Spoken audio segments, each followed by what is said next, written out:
आप सभी को मेरा नमस्कार। कल के व्याख्यान में हमने स्थायी भावों और संचारी भावों के बारे में अध्ययन किया।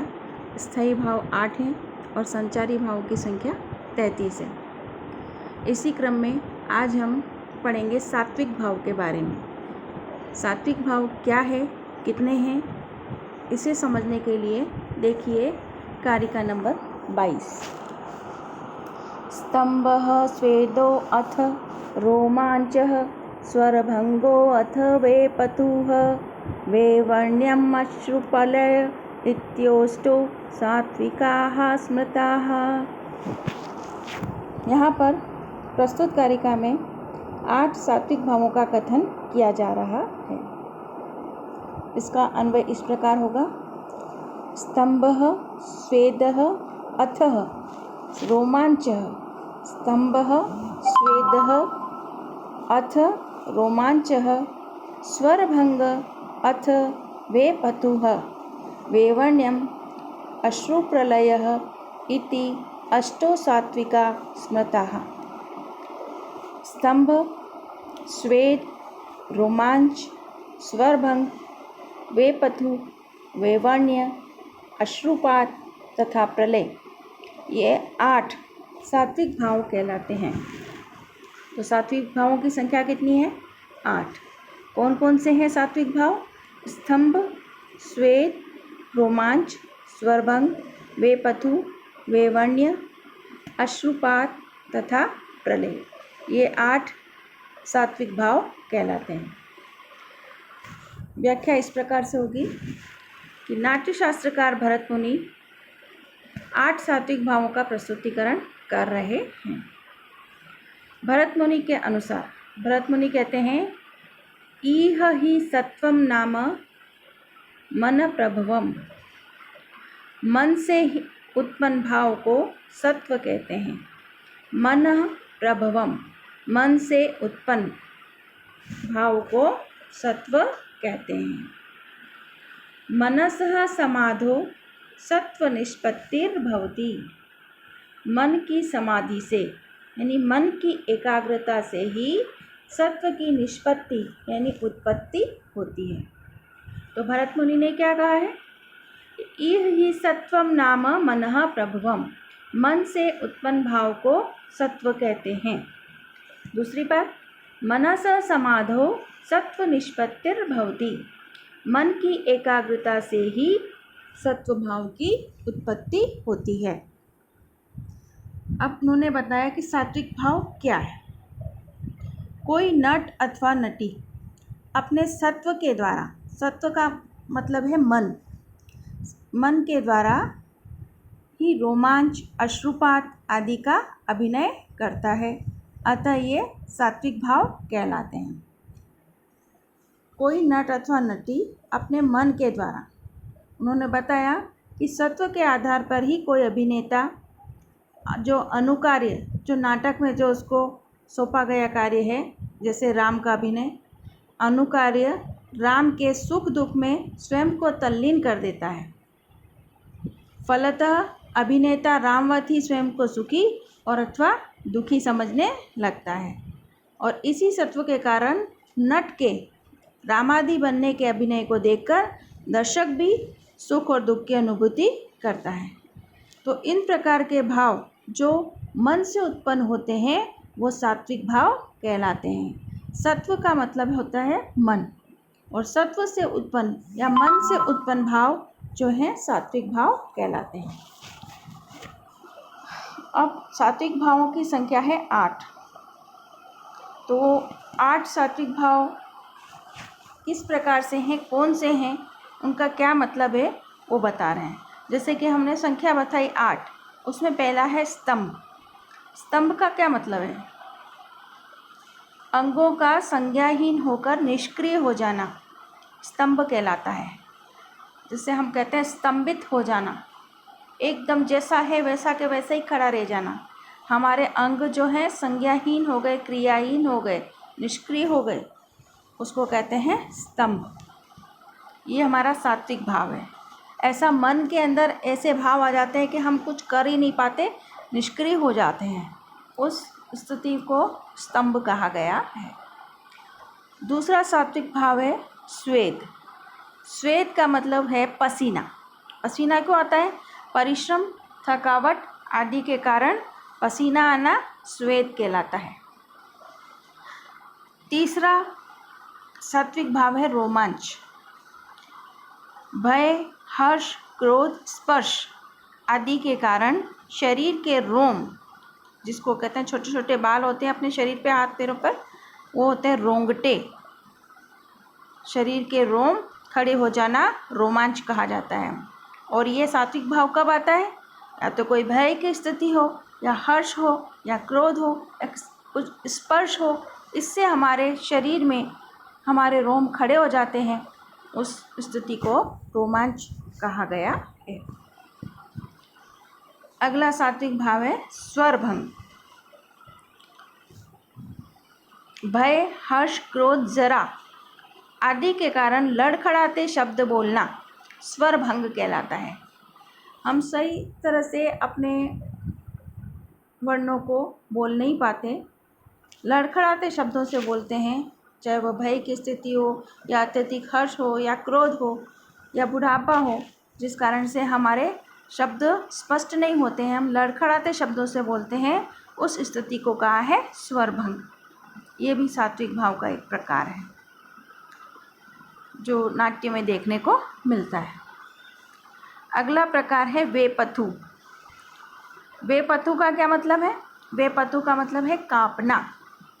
भय, हर्ष, क्रोध, जरा, शीत आदि के कारण कांपना वेपथु कहलाता है।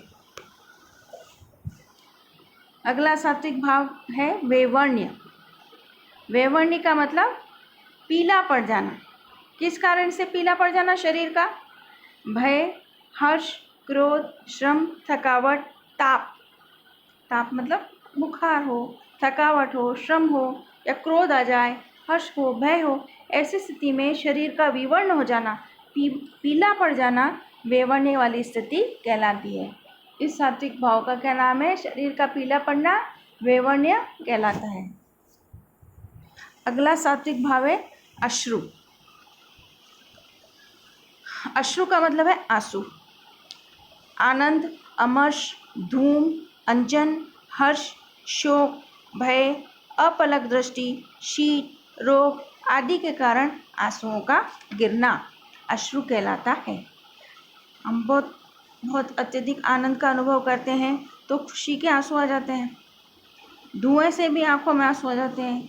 काजल लगा लो तो भी आ जाते हैं। बहुत हर्ष हो तो भी, शोक हो तो भी, भय की स्थिति आ जाए तो भी आंखों में आंसू आ जाते हैं एकदम से।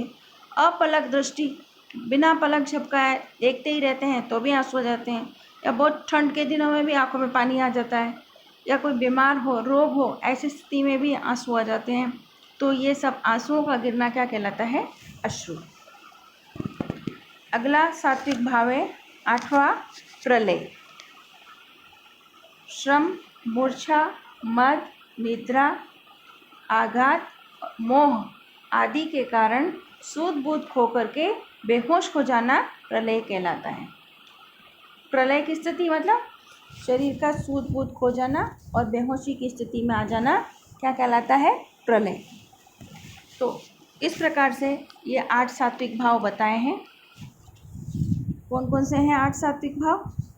स्तंभ, स्वेद, रोमांच, स्वरभंग, वेपथु, वैवर्ण्य, अश्रुपात और प्रलय।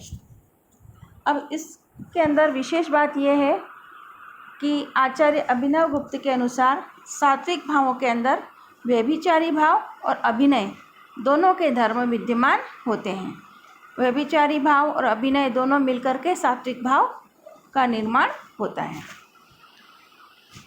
ठीक, अब हम अगली कारिका पढ़ेंगे, कारिका नंबर 23।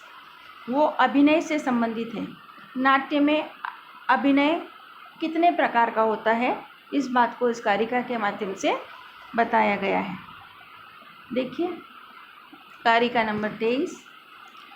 आंगिको वाचिकश्चैव हार्य सात्विकस्तथा चत्वारोऽभिनया हेते विज्ञेया नाट्यसंश्रयाः। प्रस्तुत कारिका में अभिनय के 4 प्रकारों का वर्णन किया जा रहा है। आंगिकः वाचिकः च एव हि आहार्यः तथा सात्विकः। आंगिकः वाचिकः च एव हि आहार्यः तथा सात्विकः। हि एते चत्वारो अभिनयाः नाट्य संश्रया विज्ञेयाः। यानी कि आंगिक, वाचिक, आहार्य तथा सात्विक ये 4 अभिनय हैं जो नाट्याश्रित माने जाते हैं। आंगिक, वाचिक, आहार्य और सात्विक 4 प्रकार के अभिनय बताए गए। तो भरत मुनि संग्रह का तृतीय अंग है अभिनय, उसका विवेचन कर रहे हैं। उन्होंने बताया अभिनय का क्या अर्थ है। नट और नटी नाटक में विविध प्रकार का अभिनय करते हैं। अभिनय शब्द कैसे बना है?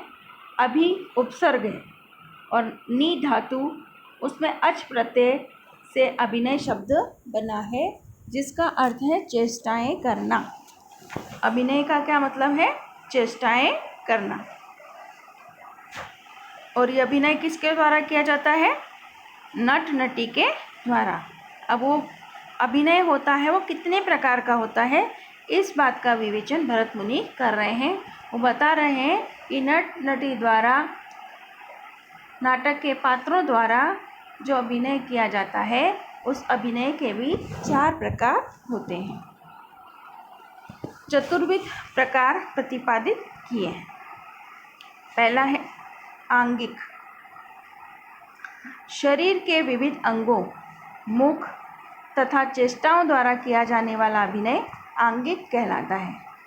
शरीर के विभिन्न अंगों के द्वारा, मुख के द्वारा और चेष्टाओं के द्वारा, चेष्टाओं मतलब क्रियाओं के द्वारा जो अभिनय किया जाता है, शरीर की क्रियाओं के द्वारा, अंगों के द्वारा, उसे आंगिक कहते हैं। नाटक में नट नटी आदि विविध मुद्राओं का, हाव भाव आदि का प्रदर्शन करते हैं, उसको आंगिक अभिनय कहते हैं। दूसरा प्रकार है वाचिक। नट नटी द्वारा सुमधुर, कर्णकटु तथा व्यंग्यात्मक वचनों के प्रयोग के द्वारा किया जाने वाला अभिनय वाचिक कहलाता है। कभी तो बहुत मीठा बोलते हैं, कभी कर्णकटु, कानों को अच्छा न लगे ऐसा कटु शब्द भी बोला जाता है। कभी व्यंग्यात्मक शब्दों में भी नाटक में बात की जाती है। तो ये नट नटी जो है कभी सुमधुर, कभी कर्णकटु, कभी व्यंग्यात्मक शब्दों या वचनों के द्वारा जो अभिनय करते हैं वो वाचिक अभिनय कहलाता है। अभिनय का तीसरा प्रकार है आहार्य। नट नटी द्वारा चमकती दमकती अथवा मलिन वेशभूषा धारण कर जो अभिनय किया जाता है आहार्य कहलाता है। आहार्य का मतलब है वेशभूषा।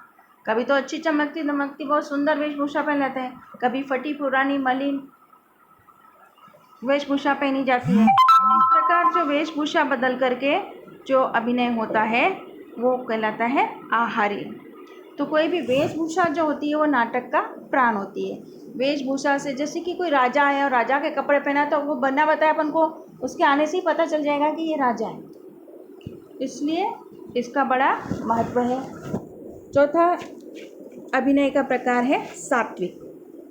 स्तंभ, स्वेद, रोमांच आदि सात्विक भावों के द्वारा किया जाने वाला अभिनय सात्विक कहलाता है। अभी मैंने पढ़ा सात्विक भाव 8 होते हैं, तो ये इन 8 भावों के साथ में जो अभिनय करते हैं उसको सात्विक अभिनय कहते हैं। और ये सभी अभिनय नाट्याश्रित होते हैं, अर्थात नाटकों में नट नटी आदि पात्र इनका प्रयोग करते हैं।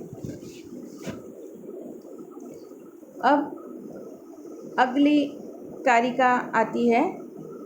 2 प्रकार के धर्म बताए हैं। देखिए कारिका नंबर 24। लोकधर्मी, नाट्यधर्मी, धर्मीति द्विविधः स्मृतः।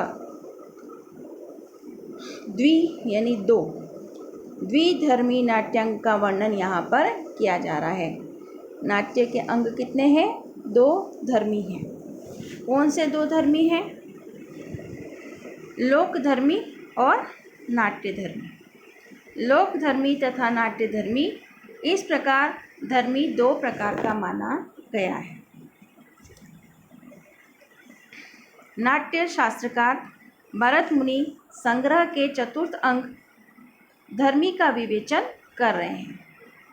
धर्मी किसे कहते हैं? किसी भी नाटक में नट नटी, जिसे नायक नायिका भी कहते हैं, नट नटी का स्वभाव एवं आचरण जो है वो धर्मी कहलाता है। धर्मी का क्या मतलब है? नायक नायिका का या नट नटी का कैसा स्वभाव है, कैसा आचरण है, वो धर्मी कहलाता है। कि नाटक में नट नटी कैसे स्वभाव वाले हैं, उनका व्यवहार, आचरण, आचार विचार, गुण धर्म आदि किस श्रेणी के हैं इत्यादि तथ्य धर्मी कहे जाते हैं। धर्मी के दो भेद हैं, लोकधर्मी और नाट्यधर्मी। लोकधर्मी किसे कहते हैं? लोकाचार अथवा अभिनय द्वारा, लोकाचार के द्वारा जो यथावत अभिनय किया जाता है वो कहलाता है लोकधर्मी। जैसे कि पुरुष का पुरुषवत व्यवहार करना, स्त्री का स्त्रीवत आचरण करे तो ये लोकधर्मी कहलाता है। जैसे लोक में, लोक मतलब इस संसार में जिस प्रकार का आचरण देखने को मिलता है वैसा ही नाट्य में भी किया जाता है, तो उसको क्या कहते हैं? लोकधर्मी। दूसरा प्रकार है नाट्यधर्मी। यदि नाटक में नायक नायिका लोक व्यवहार के विरुद्ध आचरण और व्यवहार करे तो वो नाट्यधर्मी कहलाता है। लोक व्यवहार के विरुद्ध आचरण, विरुद्ध जो अभिनय होता है, विरुद्ध व्यवहार होता है, लोक व्यवहार के विरुद्ध आचरण, उसको क्या कहते हैं? नाट्यधर्मी। अर्थात नट नटी का ऐसा व्यापार जो मात्र नाटक में ही संभव हो, लोक में नहीं।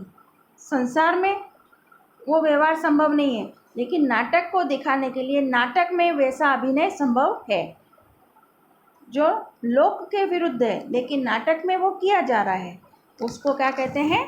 नाट्यधर्मी कहते हैं। धन्यवाद।